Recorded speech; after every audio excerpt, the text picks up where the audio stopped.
नमस्कार, मैं आशीष शर्मा, सहायक आचार्य राजनीति विज्ञान, राजकीय कन्या महाविद्यालय नाथ्य द्वारा इस ऑनलाइन लेक्चर में आप सभी का बहुत बहुत स्वागत करता हूं। जैसा कि आप सभी को जानकारी है कि कोरोना महामारी के चलते हमारे महाविद्यालय में नियमित कक्षाओं का संचालन नहीं हो पा रहा है, लेकिन प्रकृति की इस बाधा से डरकर हम रुकेंगे नहीं। चरवेती चरवेती यानी चलते रहो, और हम भी चलते रहेंगे, क्योंकि ऑफलाइन कक्षाएं या नियमित कक्षाओं का संचालन संभव नहीं है। तो हम ऑनलाइन क्लासेस, ई लेक्चर्स, ई कंटेंट, पीडीएफ फाइल शेयरिंग के माध्यम से आप सभी का सिलेबस पूरा कराने का प्रयास करेंगे, और ये श्रृंखला जब तक चलती रहेगी जब तक नियमित रूप से कक्षाओं का संचालन महाविद्यालय में प्रारंभ ना हो जाए। मित्रों, जैसा कि आप सभी को पता है कि बीए सेकेंड ईयर में 2 पेपर चलते हैं, पॉलिटिकल साइंस फर्स्ट और पॉलिटिकल साइंस सेकेंड। आज हम पॉलिटिकल साइंस फर्स्ट का जो आपका पेपर है उसका सिलेबस डिस्कस करेंगे, उसके पाठ्यक्रम से संबंधित विभिन्न पहलुओं को का सिंहावलोकन करेंगे, माइन्यूट ऑब्जर्वेशन करेंगे, और भविष्य में हमारी अध्यापन की रणनीति क्या हो उस पर एक चर्चा करेंगे, एक विमर्श करेंगे। मित्रों, आपका जो ये पेपर फर्स्ट है पॉलिटिकल साइंस का, इसका नाम मॉडर्न कॉन्स्टिट्यूशन है, जिसे आप आधुनिक संविधान भी बोल सकते हैं, आधुनिक सरकारें भी बोल सकते हैं। जो भी नाम आपको हिंदी में उचित लगे, आसान लगे, आप इसको उस नाम से बोल सकते हैं। अंग्रेजी में इस पेपर का नाम मॉडर्न कॉन्स्टिट्यूशन दिया गया है। कॉन्स्टिट्यूशन का हिंदी रूपांतरण वैसे तो संविधान होता है, लेकिन आप इसको आधुनिक सरकारें भी बोल सकते हैं, आधुनिक संविधान भी बोल सकते हैं। आपका ये जो पेपर है ये 5 यूनिट में डिवाइडेड है, 5 यूनिट में विभक्त है। Unit first, unit second, unit third, unit 4 और यूनिट 5। सबसे पहले हम यूनिट फर्स्ट की बात करेंगे। यूनिट फर्स्ट में जो आपका जो पहला टॉपिक है वो है कॉन्स्टिट्यूशन मीनिंग, यानी संविधान का अर्थ क्या होता है, संविधान है क्या। संविधान को अगर हम एक सरल शब्दों में उसकी व्याख्या करें या उसको परिभाषित करें तो संविधान उन नियमों का या कानूनों का समूह है जिसके आधार पर किसी भी देश की शासन व्यवस्था का संचालन किया जाता है। इसके अलावा उस देश में उस जो कानून होते हैं, जो संवैधानिक कानून होते हैं, उसको सार्वभौम या सबसे ऊपर माना जाता है।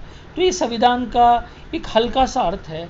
इसके बारे में गहन चर्चा हम जब करेंगे जब हम नियमित कक्षाओं का प्रारंभ या अपनी ऑनलाइन कक्षाओं में ये टॉपिक पढ़ेंगे।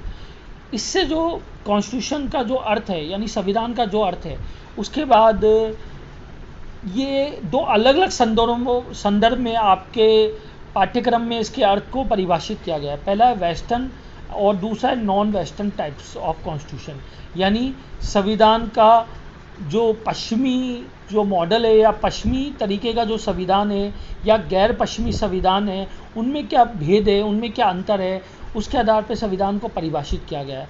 फिर संविधान के प्रकार दिए गए हैं, वो भी यूनिट फर्स्ट में दिए गए हैं, जो कि फ्लेक्सिबल और रिजिड है, यानी जो कठोर संविधान है या जो सरल संविधान है या जो परिवर्तनशील संविधान है, उनमें क्या अंतर है, या फिर लिखित और अलिखित संविधान में क्या अंतर है। देखिए, संविधान लिखित भी हो सकता है, अलिखित भी हो सकता है आज आप इसको आश्चर्य हो रहा हो, लेकिन हम यूके का संविधान देखें तो वो लिखित संविधान है, और भारत और अमेरिका का संविधान लिखित संविधान है। तो संविधान लिखित भी हो सकता है, अलिखित भी हो सकता है।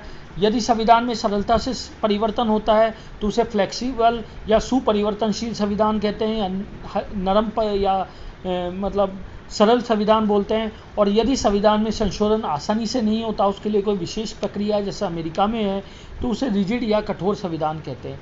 इसके अलावा संविधान प्रथम यूनिट में संविधान का अर्थ और उसके प्रकार के साथ साथ कॉन्स्टिट्यूशनलिज्म यानी संविधानवाद का अर्थ और उसकी जो विशेषता है वो भी दी गई है। यहाँ पे ध्यान देने की बात है कि संविधान और संविधानवाद, चाहे ये शब्द समानार्थी लगते हों या एक दूसरे से मिलते जुलते हुए लगते हों, पर संविधान और संविधानवाद में अंतर है। कॉन्स्टिट्यूशन और कॉन्स्टिट्यूशनलिज्म में भी अंतर है। देखिए, संविधान का मतलब है कानूनों और नियमों का ऐसा समूह जिसकी आधार पर किसी देश की संविधान का संचालन किया जाता है। और संविधानवाद का मतलब है सीमित सरकार, अर्थात नागरिकों के अधिकार और स्वतंत्रता की रक्षा के लिए सरकार पर कानूनों के द्वारा पर्याप्त नियंत्रण हो ताकि सरकार सीमित हो और लोगों की स्वतंत्रता की अधिकतम रक्षा की जा सके। ऐसा बहुत से देशों में है कि वहाँ संविधान तो है पर संविधानवाद नहीं है। चीन में संविधान तो है पर वो एक कम्युनिस्ट कंट्री है, वहाँ संविधानवाद नहीं है। और यूके यानी इंग्लैंड में संविधान लिखित रूप में तो नहीं है पर वहाँ संविधानवाद हमेशा से रहा है। तो संविधान और संविधानवाद चाहे वो समानार्थी दिखते हैं, एक दूसरे से मिलते जुलते हुए लगते हैं, पर उनमें अंतर है। तो ये आपकी यूनिट फर्स्ट है। यूनिट सेकंड में हम अमेरिका के संविधान को पढ़ेंगे, कॉन्स्टिट्यूशन ऑफ यूएसए यानी यूनाइटेड स्टेट ऑफ अमेरिका, संयुक्त राज्य अमेरिका के संविधान को पढ़ेंगे, उसकी जो विशेषता है उसको पढ़ेंगे। और उसकी विशेषताओं में सबसे प्रमुख विशेषता है शक्ति पृथक्करण और नियंत्रण और संतुलन का सिद्धांत। देखिए मित्रों, अमेरिका का संविधान मॉन्टेग्यू के शक्ति पृथक्करण के सिद्धांत पर आधारित है, जिसका ये मान्यता था कि शक्ति व्यक्ति को भ्रष्ट करती है और अगर शक्ति असीम रूप से हो तो सत्ता या व्यक्ति असीम रूप से भ्रष्ट हो जाता है। अतः मॉन्टेग्यू ने माना है कि सरकार के प्राय 3 कर्तव्य होते हैं। सरकार का काम होता है कानून को बनाना, सरकार का काम होता है कानून को लागू करना, और सरकार का काम होता है न्याय प्रदान करना, यानी कानून निर्माण, कानून को लागू करना और न्यायिक निर्णय सुनाना। मॉन्टेग्यू की ये भी मान्यता है कि सरकार के जो ये 3 कार्य हैं, ये सरकार के 3 अलग अलग अंगों के द्वारा किए जाते हैं। यानी कानून निर्माण का कार्य यानी व्यवस्थापन का कार्य व्यवस्थापिका के द्वारा किया जाता है, कानून लागू करने का काम, कानून व्यवस्था बनाए रखने का काम कार्यपालिका के द्वारा किया जाता है, और न्याय प्रदान करने का काम न्यायपालिका के द्वारा किया जाता है। तो जो अमेरिका का संविधान है वो मॉन्टेग्यू की शक्ति पृथक्करण की इस धारणा पर आधारित है कि सरकार के जो ये 3 अलग अलग कार्य यानी व्यवस्थापन का काम, कार्यपालिका का काम और न्यायपालिका काम, ये किसी एक व्यक्ति में निहित ना हो, बल्कि 3 अलग अलग संस्था या 3 अलग अलग अंग सरकार के ये 3 अलग अलग कार्यों को करे, ताकि व्यक्ति की स्वतंत्रता की रक्षा हो सके और सरकार का कोई भी अंग स्वेच्छाचारी नहीं हो। इससे ही मिलता जुलता जो अगला अंग है वो है नियंत्रण और संतुलन यानी चेक और बैलेंस की थ्योरी। देखिए मित्रों, ये भी माना गया कि शक्ति पृथक्करण के सिद्धांत के तहत सरकार के जो कार्य ये 3 अलग अलग अंगों में तो हो, पर ये अलग अलग अंग दूसरे अंगों के कार्यों पर इस प्रकार से नियंत्रण बनाए कि कोई भी अंग स्वेच्छाचारी ना हो पाए। यही नियंत्रण और संतुलन का सिद्धांत है, जिसके बारे में हम विस्तार से बाद में पढ़ेंगे जब हम नियमित रूप से सिलेबस वाइज हम अपना अध्ययन शुरू करेंगे। इसके अलावा अमेरिका का राष्ट्रपति, वहाँ की जो व्यवस्थापिका है जिसका नाम कांग्रेस है, वो वहाँ की सर्वोच्च न्यायपालिका, वहाँ का जो न्यायिक पुनर्विलोकन का सिद्धांत है, और वहाँ की जो दलीय व्यवस्था है, ये भी आपके सिलेबस में दी गई है। हम इन सभी का अध्ययन नियमित रूप से जब हम ऑनलाइन क्लासेस लेने लग जाएंगे तो शेने क्रमबद्ध रूप से हम इसका अध्ययन करेंगे। अब आप बात करते हैं अपन यूनिट 3 की। यूनिट 3 में कॉन्स्टिट्यूशन ऑफ जापान दिया गया है, यानी जापान का संविधान दिया गया है। जापान के संविधान की विशेषताएं दी गई है, वहाँ का शासक दिया गया है, वहाँ के प्रधानमंत्री के बारे में बताया गया है, वहाँ की जो मंत्रिपरिषद है वो आपके पाठ्यक्रम में उल्लेखित है, वहाँ के जो नागरिकों को जो अधिकार और कर्तव्य दिए गए हैं, वहाँ जो दलीय व्यवस्था है उसके बारे में है। इसके अलावा वहाँ की जो व्यवस्थापिका है जिसका नाम डाइट है वो भी आपके पाठ्यक्रम में उल्लेखित है, हम इसका भी अध्ययन करेंगे। यूनिट 4 का जहाँ तक प्रश्न है तो हम कॉन्स्टिट्यूशन ऑफ यूके यानी यूनाइटेड किंगडम, जिसे हम बोलचाल की भाषा में ग्रेट ब्रिटेन या इंग्लैंड बोलते हैं, उसका संविधान हम पढ़ेंगे।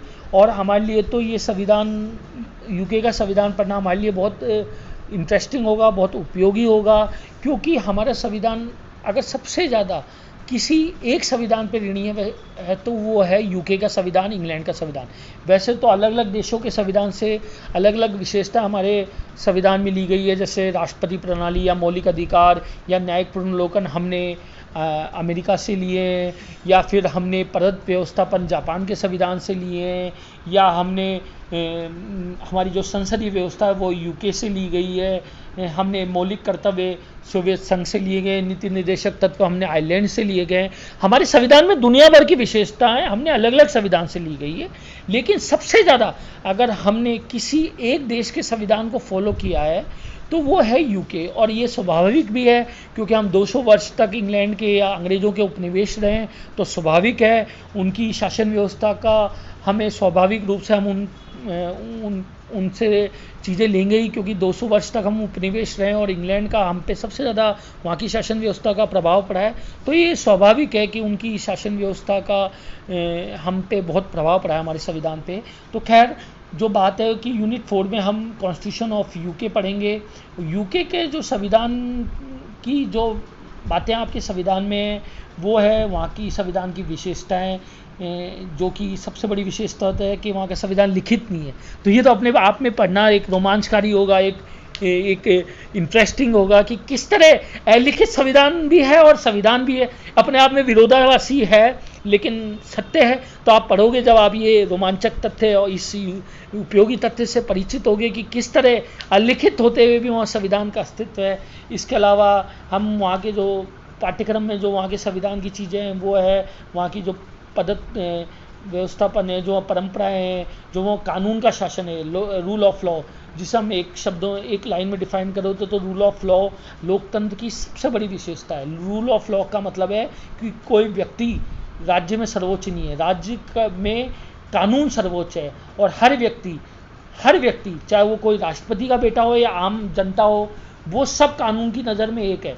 कोई भी व्यक्ति अगर कोई अपराध करता है तो चाहे वो कितना ही बड़ा और कितना ही छोटा हो, उसको समान दंड व्यवस्था से गुजरना पड़ेगा। उसके लिए एक समान न्यायालय है, एक प्रकार का एक समान दंड व्यवस्था है, सबके लिए समान अधिकार और अवसर है, सब कानून की नज़र में बराबर है। तो रूल ऑफ लॉ जो है वो भी हमारे संविधान ने इंग्लैंड से लिया और इंग्लैंड की एक बहुत बड़ी विशेषता है जो आप पढ़ोगे।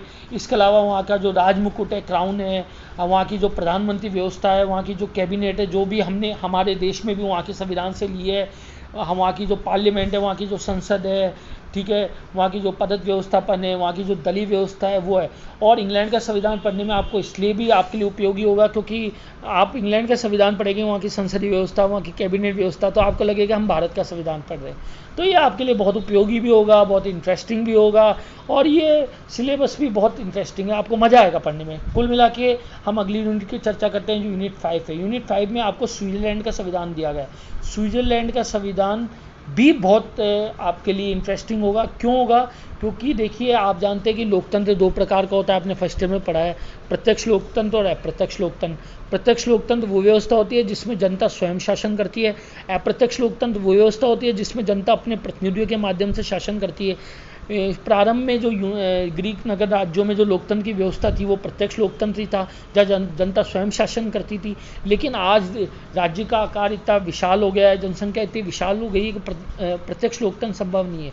लेकिन आज भी जब दुनिया भर के देशों में अप्रत्यक्ष लोकतंत्र अपना लिया गया है, जहाँ पर जनता स्वयं शासन नहीं करती बल्कि एक निश्चित कार्यकाल के लिए अपने प्रतिनिधियों को चुनती है और अपने प्रतिनिधियों के माध्यम से शासन करती है, वहाँ तब भी आज भी स्विट्ज़रलैंड के कुछ कैंटन, वहाँ स्विट्ज़रलैंड में राज्यों को कैंटन के नाम से जाना जाता है, ये आपको बताएंगे जब ये स्विट्ज़रलैंड का संविधान समझाएंगे। तो आज भी स्विट्ज़रलैंड के कुछ कैंटनों में प्रत्यक्ष लोकतंत्र है। इसके अलावा आरंभक है, इसके अलावा जनमत सर्वेक्षण है, ऐसी युक्तियों के माध्यम से आज भी स्विट्ज़रलैंड में काफ़ी हद तक प्रत्यक्ष लोकतंत्र की भावनाओं को जीवित किया गया है। यानी स्विट्ज़रलैंड के कुछ कैंटनों में तो आज भी प्रत्यक्ष लोकतंत्र है और जिन कैंटनों में प्रत्यक्ष लोकतंत्र नहीं है वहाँ भी जनमत सर्वेक्षण है, आरंभक है, परिपृच्छा, इनके माध्यम से प्रत्यक्ष लोकतंत्र की जो भावनाएं हैं उनको जीवित रखा गया है। तो स्विट्ज़रलैंड प्रत्यक्ष प्रजातंत्र का घर कहलाता है और स्विट्ज़रलैंड का संविधान पढ़ना बहुत ही रोमांचकारी होगा और बहुत ही इंटरेस्टिंग होगा और हमें पढ़ने में बहुत मज़ा आएगा। इसके अलावा जो स्विट्ज़रलैंड के संविधान में हम पढ़ेंगे वो यूनिट 5 में आपका जो सिलेबस में मेंशन है वो है इसकी विशेषताएं, फेडरलिज्म यानी संघवाद, वहाँ की जो व्यवस्थापिका है जिसका नाम संघीय व्यवस्थापिका है जिसको इंग्लिश में फेडरल असेंबली बोलते हैं। इसके अलावा वहाँ की फेडरल काउंसिल यानी संघीय परिषद है। इसके अलावा वहाँ की जो फेडरल जुडिशरी यानी संघीय न्यायपालिका है और वहाँ जो प्रत्यक्ष लोकतंत्र जिसकी चर्चा मैं प्रारंभ में ही कर दिया था वो प्रत्यक्ष लोकतंत्र, ये आप पढ़ेंगे। तो मित्रों, छात्राओं, ये जो आपको मैंने पाठ्यक्रम समझा है या पाठ्यक्रम के बारे में हमने चर्चा की है, आप तैयार हो जाइए। अब जब नियमित कक्षाओं का प्रारंभ होगा, हम एक एक करके आपका एक एक देश के संविधान के बारे में चर्चा करेंगे, एक एक उसके टॉपिक उठाएंगे और इसको पढ़ने में बहुत इंटरेस्ट होगा। प्रथम ईयर का जो आपका सिलेबस था वो थोड़ा टफ था, उसमें अवधारणाएं थी, तो आपके लिए इतना रोमांचक नहीं था पढ़ने पर। अब जो आपका सिलेबस है प्रथम पार्ट का भी, और जो कल पेपर सेकंड का सिलेबस भी मैं आपसे डिस्कस करूंगा इस ऑनलाइन लेक्चर के बाद। जो अगला ऑनलाइन लेक्चर आएगा वो आपका सेकंड पेपर के सिलेबस पे डिस्कशन का होगा, तो आपको पढ़ने में मज़ा आएगा। ये दोनों ही पेपर बहुत इंटरेस्टिंग है, आधुनिक सरकारें भी और आधुनिक मतलब विश्व के आधुनिक संविधान भी, और जो सेकंड पेपर है भारत का संविधान या राज्य व्यवस्था, वो टॉपिक भी बहुत इंटरेस्टिंग है। तो आप तैयार हो जाओ, सेकेंड ईयर का सिलेबस आपका बहुत रोमांचकारी है, बहुत इंटरेस्टिंग और आपके लिए यूज़फुल है। केवल सेकेंड ईयर में नहीं, जब आप आगे कॉम्पिटिटिव एग्जाम देंगे, प्रतियोगी परीक्षाएं देंगे, तो आपके लिए भारतीय राज्य व्यवस्था भी और आधुनिक संविधान से संबंधित अनेक प्रश्न अलग अलग प्रतियोगी परीक्षाओं में पूछे जाते हैं। तो आज हमारी जो ये, क्योंकि ऑफलाइन क्लासेस संभव नहीं है, तो ऑनलाइन क्लास का जो हमारा प्रथम वीडियो आया है, मुझे लगता है कि आपको सही लगेगा। ये हमारा प्रथम प्रयास था, अब ये निरंतर चलता रहेगा। ऐसे वीडियो की अब श्रृंखला प्रारंभ हो जाएगी जो नियमित रूप से मैं आपके साथ शेयर करूंगा। मुझे पूरी आशा है कि आपका सहयोग मिलेगा, आप भी ये वीडियो देखेंगे, साथ साथ समय समय पे PDF फाइल्स भी आपसे शेयर करेंगे, कंटेंट भी शेयर करेंगे। आपका सहयोग मुझे यूं ही मिलता रहेगा, आप इस पर ध्यान देंगे। और ऑफलाइन क्लास की जो नहीं हो पा रही, जो हमारी नियमित कक्षाएँ नहीं हो पा रही, उसकी कमी को हम तकनीक के माध्यम से दूर करने का प्रयास करेंगे। धन्यवाद। जय हिंद, जय भारत।